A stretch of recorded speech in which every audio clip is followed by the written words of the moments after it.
morning, you have two choices: continue to sleep with your dreams or wake up and chase them. So it's on you, and you have to wake up and chase your dreams so that you can do better in your life without doing any regret, right? So today we are going to start part 1 of this chapter. The chapter is Fundamental Unit of Life, Biology, part 1. So in this chapter, we'll read about the cell and its structure, right?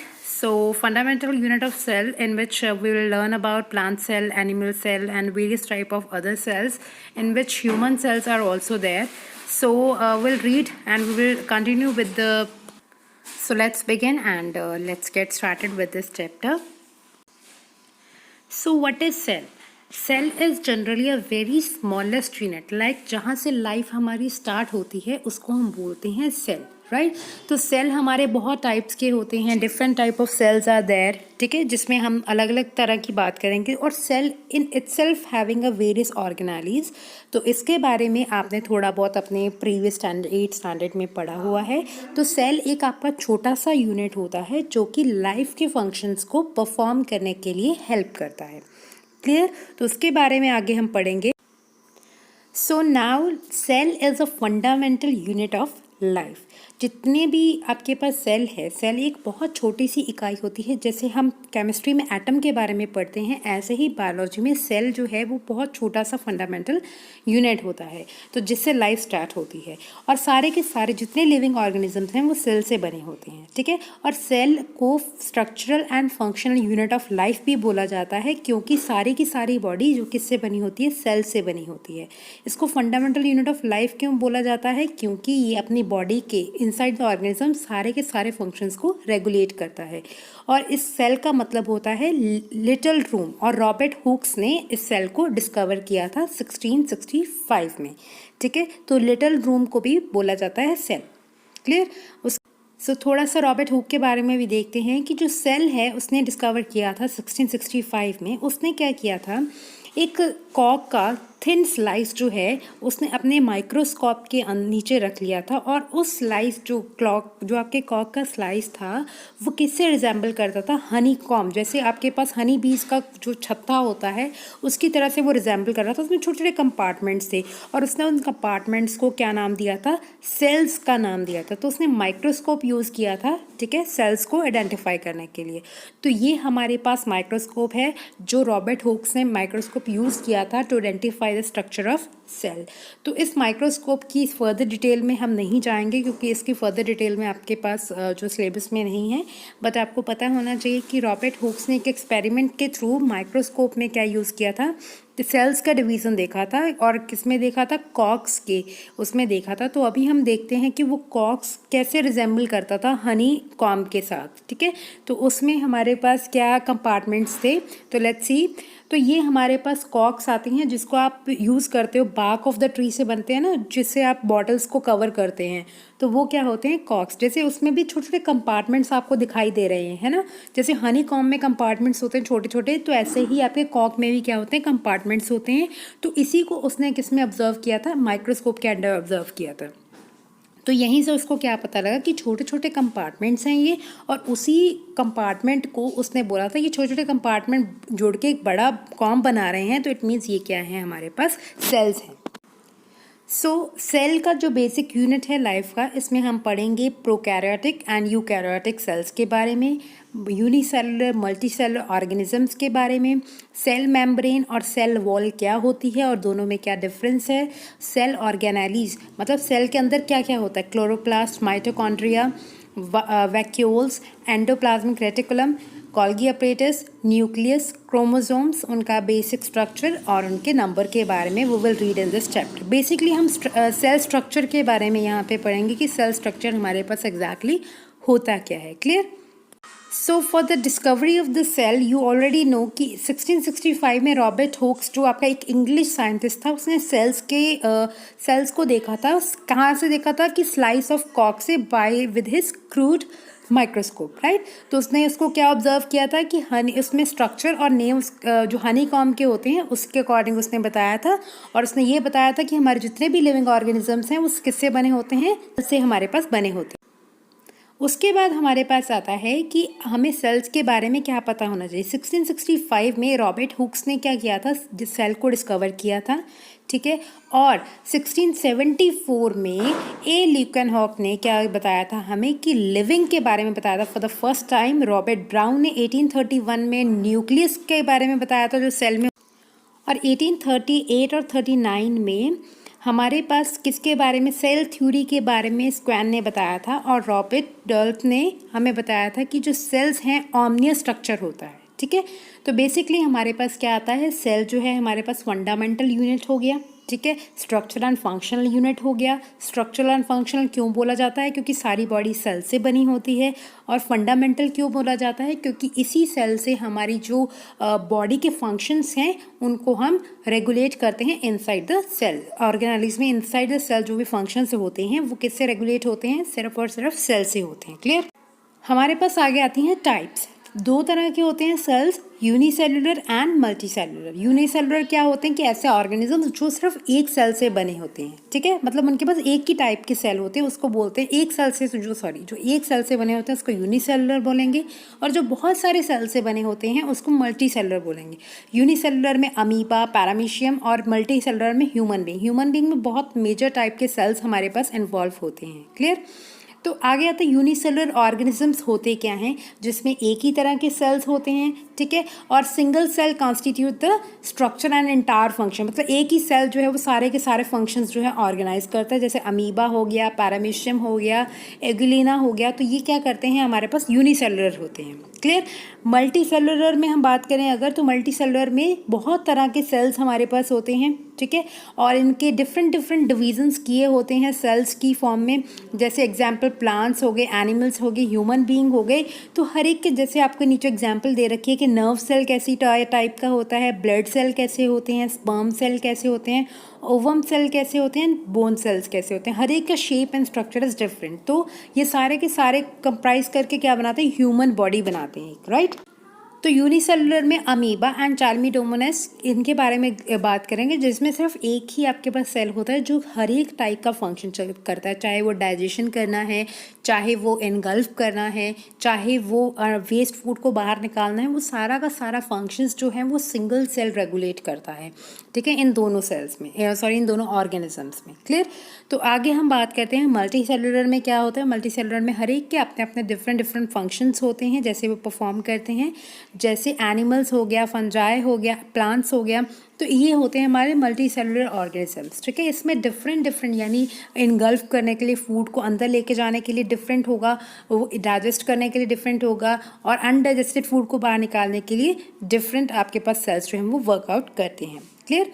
तो different cells human body में कैसे हो जाएंगे, जैसे nerve cell हो गया, fat cells हो गए, बोन सेल्स हो गए, स्पर्म सेल्स हो गए, ब्लड सेल्स हो गए, ओवम हो गए। डिफरेंट टाइप्स ऑफ सेल्स जो होते हैं ये ह्यूमन बॉडी में प्रेजेंट हमारे होते हैं, जो डिफरेंट फंक्शंस परफॉर्म करते हैं। क्लियर।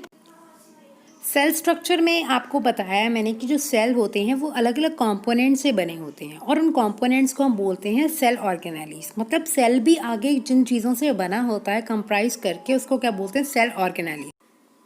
तो सेल जो होता है वो जीता है और बहुत सारे फंक्शंस जो है वो परफॉर्म करता है due to the presence of cell organelle. मतलब सेल ऑर्गेनेलीज उसकी फैमिली का एक पार्ट है कि जिनके बिना वो सर्वाइव नहीं कर सकता, तो उसको वो अपने सेल ऑर्गेनेलीज वाले पार्ट्स चाहिए होते हैं। तो एक कोई भी स्ट्रक्चर है सेल की, उसमें आपको 3 चीज़ें देखने को ज़रूर मिलेंगी, plasma membrane, nucleus and cytoplasm. तो ये तीनों चीज़ें आपको हर एक सेल के स्ट्रक्चर में जो है वो देखने को मिलेंगी। उसके बाद आता है कि हमारे जो लिविंग ऑर्गेनिजम्स हैं, हमने अभी पढ़ा कि किस किस से बना होता है। जैसे हमारी एक बिल्डिंग जो है वो ब्रिक से बनी होती है, वैसे ही आपकी जो बॉडी है, लिविंग ऑर्गेनिज्म की बॉडी है, वो सेल से बनी होती है। और उस सेलुलर ऑर्गेनाइजेशन के बेसिस पे हमने ऑर्गेनिजम्स को 2 पार्ट्स में डिवाइड किया है, unicellular organisms and multi cellular organisms, ठीक है। और इसको मैंने रिपीट इसीलिए किया है ताकि आपके अच्छी तरह से आपको समझ आ जाए कि हमने सेल्स को क्या बोला है। क्लियर होगी बात। ओके, सो नेक्स्ट इज कि हम कौन से गैजेट्स जो हैं वो यूज़ करते हैं इन सेल्स को स्टडी करने के लिए। तो आपको पता है सेल बहुत छोटा साइज़ होता है जिसको हम इजीली नेक्ड आई से हम नहीं देख सकते, तो हम क्या यूज़ करते हैं, हम माइक्रोस्कोप्स की हेल्प लेते हैं। और माइक्रोस्कोप भी हाई रेजोल्यूशन, मतलब जिनकी मैग्नीफिकेशन पावर, जिनको ब्रॉड करके हम अच्छी तरह से छोटी छोटी चीज़ भी, माइन्यूट चीज़ भी हम देख सकें, तो वो यूज़ करते हैं। दो तरह के होते हैं, लाइट माइक्रोस्कोप जिसका मैग्नीफिकेशन रेंज 100 to 1500 होता है, और इलेक्ट्रॉन माइक्रोस्कोप जिसका magnification range 1 lakh to 5 lakh होता है। सो डिफ्यूज़न में क्या होता है बच्चे, डिफ्यूज़न क्या चीज़ होती है, अब जो सेल है वो कुछ ना कुछ, जैसे लिविंग ऑर्गेनिजम्स हैं तो automatically they will engulf some gases and they will expel some gases. तो उस चीज़ के लिए हमें इस प्रोसेस की हेल्प पड़ती है डिफ्यूज़न। इसमें क्या होता है कि कोई भी सब्सटेंस का जो मूवमेंट होता है हाई कंसंट्रेशन से लो कंसंट्रेशन में होता है, ठीक है। दो डिफरेंट कंसंट्रेशंस होती हैं, तो उसमें जो है वो एक सब्सटेंस का मूवमेंट एक कंसंट्रेशन से दूसरे कंसंट्रेशन में क्या बोलते हैं, डिफ्यूज़न। तो ये आपके पास गैशियस रोल्स, यानी गैशियस एक्सचेंज, गैसेस का इनटेक एंड आउटटेक करता है एक्सटर्नल एनवायरनमेंट के साथ। और जैसे ही आपके पास लेवल जो ऑक्सीजन का डिक्रीज हो जाता है, सेल डिक्रीज़ हो जाता है ऑक्सीजन का, ठीक है, तो वो क्या करता है कि एक्सटर्नल एनवायरनमेंट से वहाँ से ऑक्सीजन लेता है, और उस कौन सा प्रोसेस से लेता है, डिफ्यूज़न प्रोसेस से ऑक्सीजन का इनटेक होता है सेल के अंदर। जब सेल के अंदर ऑक्सीजन कम हो जाए तो एक्सटर्नल एनवायरनमेंट से क्या लेगा, ऑक्सीजन लेगा, और उसी प्रोसेस को हम क्या बोलते हैं, डिफ्यूज़न। अब बाय डायग्राम देखते हैं कि कैसे डिफ्यूज़न अकर होती है हमारे पास। देखिए इसमें क्या है, हाई कंसंट्रेशन में बहुत सारे मॉलिक्यूल्स हैं, राइट। तो वो जो मॉलिक्यूल्स हाई कंसंट्रेशन से लो कंसंट्रेशन में ट्रैवल करते हैं, तो उसी प्रोसेस को हम डिफ्यूज़न बोलते हैं। तो बेसिकली आपको यहाँ पे सल्यूट, यानी कि छोटे छोटे अमाउंट के गैसेस एक्सचेंज के बारे में बताया गया है कि मान लो कि सल्यूट जो है वो ट्रांसफ़र हो रहा है एक कंसंट्रेशन से दूसरी कंसंट्रेशन। हमेशा याद रखना है जो भी आपका डिफ्यूज़न प्रोसेस होगा गैसियस एक्सचेंज के लिए, वो डिफ्यूज़न में ही होगा। डिफ्यूज़न में आपके पास क्या होगा, हाई कंसंट्रेशन से लो कंसंट्रेशन में ही मॉलिक्यूल्स ट्रैवल करेंगे, लो से हाई में नहीं जाएंगे, ठीक है। उसके बाद आता है ऑस्मोसिस। अब हमने गैसेस एक्सचेंज की तो बात कर ली कि गैस अंदर जाएगी बाहर आएगी, दूसरा क्या होता है, वाटर और फूड। तो इनके लिए भी तो हमें कोई ना कोई प्रोसेस चाहिए, तो इसके लिए हमारे पास ऑस्मोसिस का प्रोसेस होता है। इसमें क्या होता है, वाटर जो है वो ट्रैवल करता है हाई कंसंट्रेशन से लो कंसंट्रेशन में थ्रू अ मेम्ब्रेन। अब सेल की अपनी मेम्ब्रेन होती है जिसके थ्रू वो ट्रैवल करता है, मतलब उसकी वॉल्स होती हैं, ठीक है। तो वो वॉल्स के पार करने के बाद हमारे पास ये प्रोसेस होता है, उस प्रोसेस को क्या बोलते हैं, ऑस्मोसिस। तो ये क्या करता है, कुछ एंट्री और एग्जिट कुछ मटेरियल्स की ही करता है, ठीक है। तो वो कौन से मटेरियल्स होते हैं, वो डिपेंड करता है कि सेल को किस चीज़ की रिक्वायरमेंट है। जिस चीज़ की भी रिक्वायरमेंट होगी सेल उन्हीं को इनटेक एंड आउटटेक, एंट्री और एग्जिट देगा, बाकी सबको क्या करेगा, सब मटेरियल्स की मूवमेंट को क्या कर देगा, प्रिवेंट करेगा, उनको अंदर बाहर नहीं जाने देगा। क्लियर। अब अकॉर्डिंग टू द वैरायटी कि हमारे पास अब सेल की, अगर हमने किसी मीडियम में रखा गया, मीडियम मतलब वाटर में रखा गया या किसी और सॉल्वेंट में रखा गया उसको, तो जहाँ पे वाटर की कंसंट्रेशन ज़्यादा है सेल के अंदर, ठीक है, वाटर की कंसंट्रेशन सेल के अंदर ज़्यादा हो जाती है, और लो सल्यूट कम होता है और वाटर ज़्यादा हो जाता है सेल के अंदर, तो उसके इसमें क्या होगा कि सेल आपका क्या कर जाएगा, स्वेल हो जाएगा, मतलब जो है स्वेलअप हो जाएगा। तो ऐसे सॉल्यूशंस को हम क्या बोलते हैं, हाइपोटोनिक बोलेंगे। लेकिन अगर हमने सेल को ऐसे मीडियम में रखा है जहाँ पे वाटर की कंसंट्रेशन कम है, ठीक है, तो उसको क्या बोलेंगे, हाइपोटोनिक या हाइपरटोनिक भी बोलते हैं, हाइपरटोनिक। और इसी प्रोसेस को, वाटर के एक्सचेंज के प्रोसेस को क्या बोलते हैं, ऑस्मोसिस बोलते हैं। क्लियर। तो इसके आगे फर्दर डिटेल में हम देखते हैं कि आगे क्या है कि हमारे पास अगर जो सेल है, अगर हमने उसको ऐसी कंसंट्रेशन में रखा है जो कि ज़्यादा है, तो स्टार्ट क्या करेगा, मतलब सल्यूट ज़्यादा है, ठीक है, और आपके पास वाटर कम है, तो उस केस में क्या होगा कि जो सेल है वो क्या करना शुरू हो जाएगा, श्रिंक करना शुरू हो जाएगा, ठीक है। सेल क्या करेगा, श्रिंक करेगा, और वाटर जो है वो धीरे धीरे बाहर आना शुरू हो जाएगा, और इस प्रोसेस को बोलते हैं एक्सो ऑस्मोसिस, पानी बाहर आना शुरू हो जाएगा। और ऑब्जॉर्प्शन क्या होता है प्लांट्स का, प्लांट से। सो एब्जॉर्प्शन में अगर हम बात करें तो आपके पास जो वाटर एब्जॉर्ब करता है सॉइल, ठीक है, प्लांट से, तो वो भी किसके थ्रू होता है, by the process of osmosis, ठीक है। और अगर आपकी वाटर की कंसंट्रेशन जो है आउटसाइड सिमिलर है, तो कुछ भी आदान प्रदान नहीं होगा, कुछ भी अंदर बाहर नहीं जाएगा, तो ऐसे सॉल्यूशंस को हम आइसोटोनिक बोलेंगे, जब दोनों की कंसंट्रेशन सेम होगी, कोई भी मूवमेंट नहीं होगी वाटर की। क्लियर। तो देखिए ऑस्मोसिस में आपके पास क्या आता है कि मान लीजिए कंसनट्रेटेड शुगर सोल्यूशन आपने लिया और डिल्यूट से शुगर सोल्यूशन आपने लिया, तो आपके पास शुगर के मॉलिक्यूल्स कंसनट्रेटेड में ज़्यादा होंगे और वाटर के कम होंगे, डिल्यूट में वाटर के ज़्यादा होंगे और उसके कम होंगे। तो ऑस्मोसिस में क्या होता है कि दोनों साइड पे क्या होगा, वाटर जो है, जहाँ पे वाटर कम है वहाँ पे वाटर जो ट्रांसफ़र होना शुरू हो जाएगा। सो डिफ्यूज़न में हमने क्या लिया है, गैशियस एक्सचेंज लिया है हायर कंसनट्रेशन से लो कंसनट्रेशन में। ठीक है, कि जो गैस कैसे एक्सचेंज होती हैं वो डिफ्यूज़न के प्रोसेस में हमने डिस्कस किया है कि gases always exchange and take place from higher region of higher concentration to the region of low concentration. तो इसके बारे में आपको क्लियर हो गया। अब देखते हैं ऑस्मोसिस में हमने क्या पढ़ा है। ऑस्मोसिस में हमने पढ़ा है कि वाटर का एक मेम्ब्रेन होती है, ठीक है, सेल की, जिसमें जो आपकी सेल की मेम्ब्रेन होती है जिसमें हाई कंसनट्रेशन वाटर से लो कंसनट्रेशन वाटर में जो वाटर जो है वो पैसेज, यानी उसका वाटर का जो पैसेज बनता है वो ट्रैवल करता है। तो अब इसका डिफरेंस देख लेते हैं कि ऑस्मोसिस और डिफ्यूज़न में क्या होता है। डिफ्यूज़न किसी भी मीडियम में हो सकता है, ठीक है, लेकिन ऑस्मोस क्योंकि वो गैसेस में होता है, गैसेस एक्सचेंज होना होता है, तो वो कोई भी मीडियम होगा चलेगा, लेकिन ऑस्मोसिस के लिए हमेशा लिक्विड मीडियम होना ज़रूरी है। डिफ्यूज़न के लिए कोई भी मेम्ब्रेन की ज़रूरत नहीं है, no semi permeable membrane should be there, लेकिन ऑस्मोसिस के लिए मेम्ब्रेन होना ज़रूरी है। क्लियर। तो आगे हाइपोटोनिक के बारे में हमने पढ़ा था। हाइपोटोनिक क्या होते हैं, जिसमें आपके पास सेल की जो कंसंट्रेशन है, वाटर की जो कंसंट्रेशन है इनसाइड द सेल ज़्यादा होती है, उसको बोलेंगे हाइपोटोनिक। जैसे आपको यहाँ पे एग्जांपल में दिखा हुआ है कि वाटर जो है वो अंदर कितना है, 10% सॉल्ट है या 20% सॉल्ट है, तो आपके पास अंदर जो है कंसंट्रेशन ज़्यादा है वाटर की और बाहर कम है, तो इस केस में क्या हो जाएगा, बाकी सारे वाटर मॉलिक्यूल्स हैं, तो इस केस में हाइपोटोनिक सेल स्वैप आपका जो स्वेलअप हो जाएगा और हाइपोटोनिक हो जाएगा। और हाइपरटोनिक में या आइसोटोनिक में क्या होता है कि अंदर और बाहर दोनों केसेस में क्या होगा, आपके पास जो है वो वाटर की कंसंट्रेशन सेम होगी। अगर वाटर की कंसंट्रेशन सेम है तो इस केस में आपके पास वाटर आएगा जाएगा तो अमाउंट विल रिमेन सेम, ठीक है, जितनी अमाउंट जा रही है उतनी अमाउंट वापस आ रही है, तो it mean cell will remain in same size, cell का साइज सेम रहेगा, और ऐसे सोल्यूशंस को हम क्या बोलते हैं, आइसोटोनिक सॉल्यूशंस बोलते हैं। तो इसके बारे में आपको जो है एग्जाम में पूछा जा सकता है कि how many type of solutions are there, और कौन कौन से टाइप ऑफ सॉल्यूशंस आपके पास होते हैं, किस में स्वेल अप होता है, किस में सेम रहता है और किस में श्रिंक करता है। तो आगे आती है हमारे पास थर्ड टाइप, जिसमें आपके पास आता है हाइपरटोनिक सॉल्यूशंस। हाइपरटोनिक सॉल्यूशन में क्या होता है कि जो आपके पास सेल का जो मीडियम होता है उसमें कंसंट्रेशन कम होती है, लेकिन जो सेल के अंदर जो होता है वाटर का लेवल कम होता है लेकिन बाहर ज़्यादा होता है, तो सेल क्या करता है, श्रिंक होना शुरू हो जाता है, ठीक है। तो उसमें क्या होता है कि वाटर जो है वो मेम्ब्रेन क्रॉस तो करेगा लेकिन इस टाइम पे छोड़ेगा ज़्यादा, मतलब ज़्यादा निकलेगा और कम वापस आएगा। तो इस केस में इससे क्या होगा कि पानी अंदर कम होने की वजह से वो क्या हो जाएगा, सोल्यूशन क्या हो जाएगा, हाइपरटोनिक हो जाएगा।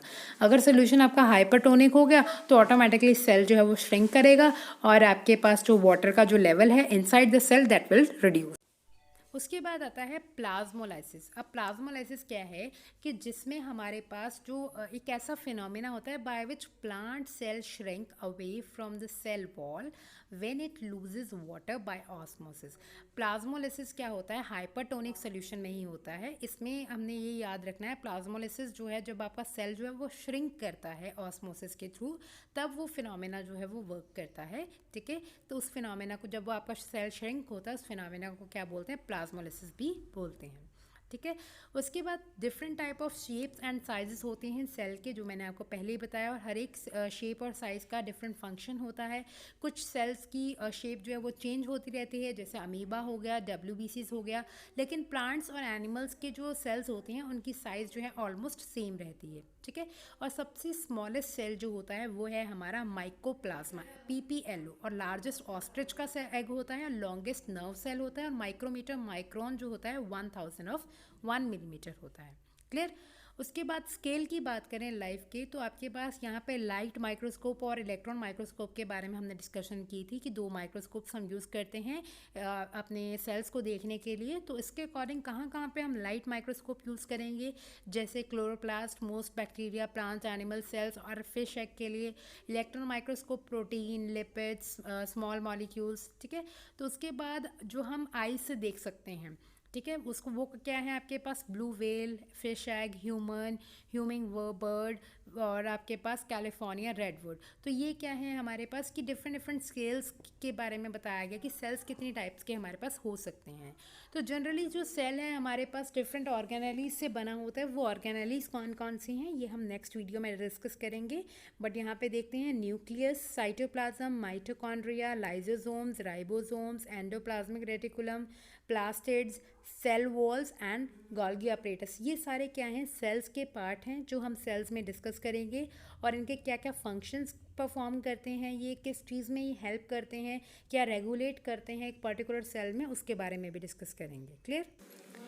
तो इसमें आता है, सेल को हमने दो पार्ट्स में डिवाइड किया, दो कैटेगरीज में डिवाइड किया है। प्रोकैरियोटिक में हम बात करेंगे कि इसमें न्यूक्लियस जो होता है वो वेल डिफाइंड नहीं होता, स्ट्रक्चर सिंपल होता है, सिंगल क्रोमोसोम होता है, न्यूक्लियस इसमें होता ही नहीं है, और साइज इसका बहुत छोटा होता है, यानी 1 to 10 माइक्रोमीटर तक का प्रोकैरियोटिक का सेल होता है। ठीक है, स्ट्रक्चर में।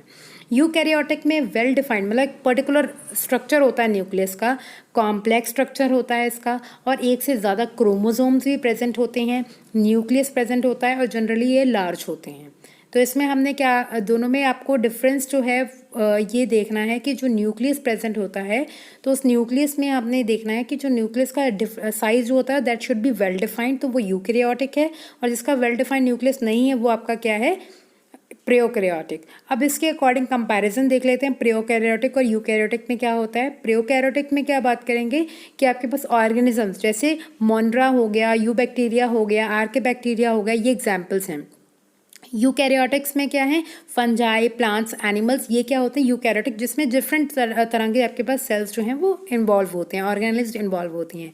आपके पास लेवल कितना ऑर्गेनाइजेशन का, प्रोकैरियोटिक्स में आपका सिंगल सेल्ड होता है, लेकिन यूकैरियोटिक में आपके पास मल्टी सेलुलर, ज़्यादातर मल्टी सेलुलर होते हैं, उनमें डिफरेंट टिश्यू ऑर्गेन्स भी प्रेजेंट होते हैं।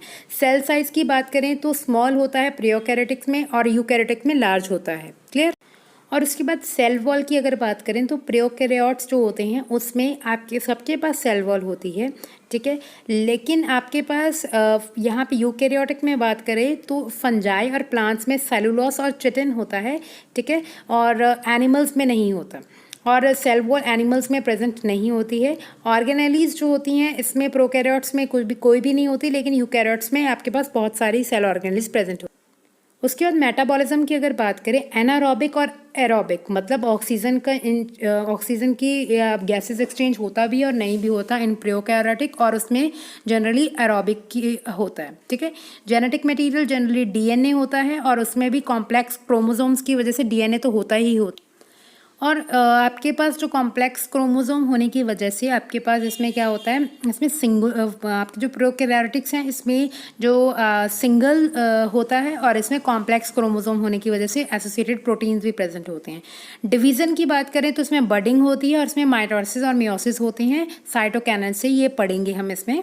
ठीक है, उसके बाद इसमें आपके पास स्ट्रक्चर बता दिया गया है यूकैरियोट्स में और प्रोकैरियोट्स में क्या होता है, आप देख सकते हैं। इसमें सेल मेम्ब्रेन होती है यूकैरियोट्स में, और लेकिन आपके पास प्रोकैरियोट्स में क्या होता है, सेल वॉल होती है, उसमें डीएनए होता है, इसमें डीएनए भी होता है प्रेजेंट, और साथ में इसके क्या होते हैं, स्ट्रक्चरल आपके पास प्रोटीन्स और लिपिड्स भी प्रेजेंट होते हैं। ठीक है, उसके बाद आता है गोल्गी अपरेटस होता है आपके यूकैरियोट्स में, लेकिन आपके पास प्रोकैरियोट्स में नहीं प्रेजेंट होता है। तो ये डिफरेंट स्ट्रक्चर आपने देख लेना है एक बार प्रोकैरियोटिक और यूकैरियोटिक का। सेल वॉल जनरली आपके पास सिर्फ प्लांट सेल में ही पाई जाती है, ये एनिमल सेल में नहीं होती है, और ये प्लाज्मा मेम्ब्रेन के बाहर एक सेल वॉल होती है, जो आपको स्ट्रक्चर सामने दिखाया जा रहा है। तो उसमें ग्रीन पार्ट जो है वो आपका सेल वॉल है, और उसके बाद इसका रिजिड कवरिंग होती है, सेलुलोज से इसका कवरिंग किया जाता है, और ये प्लांट्स को एक स्ट्रक्चरल सपोर्ट प्रोवाइड करता है। जबकि जो प्लाज्मा मेम्ब्रेन है ये भी सेल की आउटर कवरिंग ही होती है, और इसको सिलेक्टिवली परमिएबल मेम्ब्रेन बोला जाता है, जो अभी हमने पढ़ा था थोड़ी देर पहले, सिलेक्टिवली परमिएबल मेम्ब्रेन। तो इसको इसलिए बोला जाता है क्योंकि ये सबको अंदर बाहर नहीं आने जाने देता, ये कुछ मटेरियल्स को प्रिवेंट करता है, और ये प्लाज्मा मेम्ब्रेन ही ऐसी मेम्ब्रेन है जो हेल्प करती है डिफ्यूज़न और ऑस्मोसिस में, और इसकी जो लेयर होती है बेसिकली लिपिड और प्रोटीन से बनी होती है। प्लाज्मा मेम्ब्रेन जो होती है जनरली जनरली एनिमल सेल में पाई जाती है, ये प्लांट सेल में नहीं होती है। बहुत रेयर प्लांट्स होते हैं जिसमें आपकी प्लाज्मा मेम्ब्रेन होती है। प्लाज्मा मेम्ब्रेन या सेल मेम्ब्रेन दोनों सेम चीज़ हैं, लेकिन सेल मेम्ब्रेन और सेल वॉल ये दोनों डिफरेंट थिंग्स हैं आपके पास। सेल वॉल और cell membrane are different thing, ठीक है। तो उसके बाद आता है प्लाज्मा मेम्ब्रेन, जो आउटर कवरिंग हमने पढ़ लिया है, और सेमी परमिएबल मेम्ब्रेन होती है, फ्लेक्सिबल होती है, और ये बेसिकली आपके पास लिक्विड और प्रोटीन यानी लिपिड्स वगैरह से बनी होती है। और इसकी फ्लेक्सिबिलिटी जो है वो बताती है कि कैसे वो फूड को एनगल्फ करते हैं बाकी मटेरियल से, और इस प्रोसेस को जो वो फूड को एनगल्फ करते हैं उसको बोलते हैं एंट्रीटोसिस। और इसकी एग्जांपल हम दे सकते हैं अमीबा। अमीबा एक इसकी एग्जांपल है जो सिंगल सेल्ड होता है, लेकिन वो क्या करता है, फूड को एनगल्फ करने में हेल्प करता है। उसके बाद आता है सेल मेम्ब्रेन। आपके पास सेल मेम्ब्रेन को ही प्लाज्मा मेम्ब्रेन बोलते हैं, ये याद रखना है। न्यूक्लियस, आपके पास एक सेल में एक न्यूक्लियस होता है। साइटोप्लाज्म क्या होता है कि जो न्यूक्लियस के आसपास का एरिया होता है उसको साइटोप्लाज्म बोलते हैं। तो इन दोनों को कंप्राइज करने के बाद हमारे पास प्रोटोप्लाज्म बनता है। हम इसके बारे में भी नेक्स्ट वीडियो में डिस्कस करेंगे कि प्रोटोप्लाज्म और न्यूक्लियस हमारे पास होते क्या हैं। तो जनरली आपके पास पूरा का पूरा जो सेल लिविंग मैटर होता है उसको क्या बोलेंगे, प्रोटोप्लाज्म, जो न्यूक्लियस एंड साइटोप्लाज्म को कंप्राइज करके बनता है। आगे आता है कि सेल मेम्ब्रेन और सेल वॉल में क्या डिफरेंस है। तो सेल मेम्ब्रेन जो होती है वो सारे लिविंग सेल्स में होती ही होती है, और सेल वॉल जो है आपके पास सिर्फ प्लांट सेल्स में एब्सेंट होती है, और सिर्फ एनिमल सेल में एब्सेंट होती है और सिर्फ प्लांट सेल में ही होती है। इसका स्ट्रक्चर जो होता है 5 to 10 नैनोमीटर वाइड होता है, और दूसरे का रिजिड स्ट्रक्चर होता है हमारे पास। उसके बाद आपके पास जो मेम्ब्रेन होती है उसको हम इलेक्ट्रॉन माइक्रोस्कोप के अंडर ऑब्जर्व कर सकते हैं, और जो दूसरा होता है उसको हम लाइट माइक्रोस्कोप के अंडर ऑब्जर्व करते हैं। तो सेल मेम्ब्रेन जनरली क्या होती है, आउटर मोस्ट लेयर होती है, ठीक है, एनिमल सेल की, और ये होती है cell wall outside layer of bacteria, fungi and plant cell. तो इसमें फंक्शंस क्या होते हैं इसके नेक्स्ट। तो फंक्शंस में हमारे पास जो सेल आपकी मेम्ब्रेन होती है तो इसमें ये प्रोटेक्टिव लेयर की तरह वर्क करता है, और दूसरा भी प्रोटेक्टिव लेयर की तरह वर्क करता है। क्लियर। उसके बाद आता है कि हमारे पास ये क्या देता है कि राउंड और फ्लेक्सिबल शेप देता है सेल को, सेल मेम्ब्रेन जो होती है। और जो सेल वॉल है ये एक फिक्स शेप दे देता है, फ्लेक्सिबल नहीं देता। सेल वॉल जो है फ्लेक्सिबल शेप नहीं देगा। जो सेल मेम्ब्रेन है लिपिड्स, प्रोटीन, कार्बोहाइड्रेट से बनी होती है, और ये किससे बना होता है, पेप्टिड ग्लोबिन से बना होता है, ठीक है, बैक्टीरिया में, और चिटिन से फंजाई बनता है, cellulose in plants. So basically जो आपके पास ये अलाइव मेटाबॉलिकली एक्टिव होता है, और ये non living and metabolically inactive होता है जो सेल वॉल होती है। सेल वॉल आपकी एक रिजिड वॉल होती है, ठीक है, जिसमें कोई भी एक्सचेंज नहीं होता, और ये एक सेल को फिक्स शेप प्रोवाइड करता है, ठीक है, प्लांट सेल को फिक्स शेप प्रोवाइड करता है। लेकिन आपकी जो सेल मेम्ब्रेन है जिसको आप प्लाज्मा मेम्ब्रेन बोलते हो वो आपकी फ्लेक्सिबल शेप जो है उसको प्रोवाइड करेगा। So this is all about today's topic. So I hope कि आपको ये टॉपिक समझ में आया है। So we will do the next topic. So this is all about today. So we'll do the next topic in the next video, and I hope that you will enjoy this video and you will learn something from about the cell, and you have to write all of the stuff in your notebooks. So आपको कोई भी problem, कोई भी doubt आपको आता है तो you can ask me in comment box. So thank you so much for watching my video.